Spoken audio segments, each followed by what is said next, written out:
Happy July 4th, 2020. I'm back to have a part two, a second message about transformation and healing and growth. I talked in the first message about two camps, people who have essentially chosen to continue just doing what comes natural to them, going their own way, figuring things out, which essentially comes down to their own desires and really following the culture around them. I did that too. We don't know any other way. So we follow what the media tells us to do without really even realizing it. We follow what the culture tells us to do without realizing it. We follow typically what our parents showed us without realizing it. And that's what that looks like. However, there's a different way. It's when we choose to follow Jesus. Jesus is a different way. His way is perfect. And when we come to our life and we come to a point where we realize we want something different, we need something different, because the way we're doing things isn't working, we choose to follow him. So I'm here to talk to today about the second camp of people, those who have made that choice, made that transformation in their hearts to truly try to follow Jesus and be more like him. So the path starts with our hearts realizing we want to fully follow him and give our old ways up and to begin the journey with him. So we're not told how to do this necessarily. Really what culture looks like these days in Christian world is we go to church, we read our Bibles, we read Christian books, maybe even podcasts, maybe even join a small group, and we look for hope transformation is going to happen. The trouble is it just becomes head knowledge. That doesn't transform us and continue the journey that brought us to Christ. It makes us feel good about ourselves, maybe to our egos, but really doesn't produce any transformation within us unless we take that to a deeper level. And that can be a big challenge. It's I would say for the most part, it is not done in the church these days. And many of the troubles that we have, although a culture of sin in the world is a big driver of the troubles we have these days, and we're in deep trouble these days, friends, deep, deep trouble. I'd say a big part of it is from Christians not being transformed. We need a transformative journey that goes deep.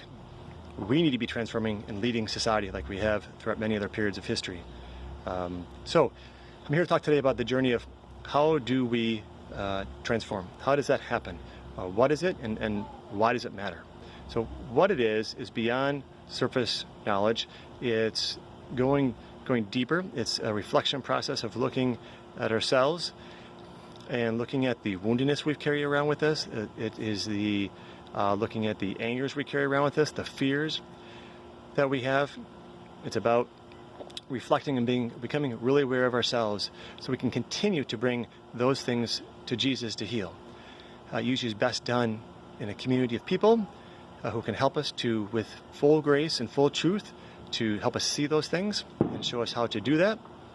And that's the what of the deeper transformational journey.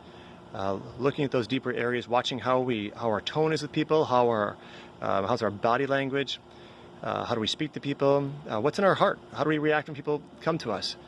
So that's the what. Why it matters is because, number one, we become stronger and grow more at peace, more loving, more powerful, more clear.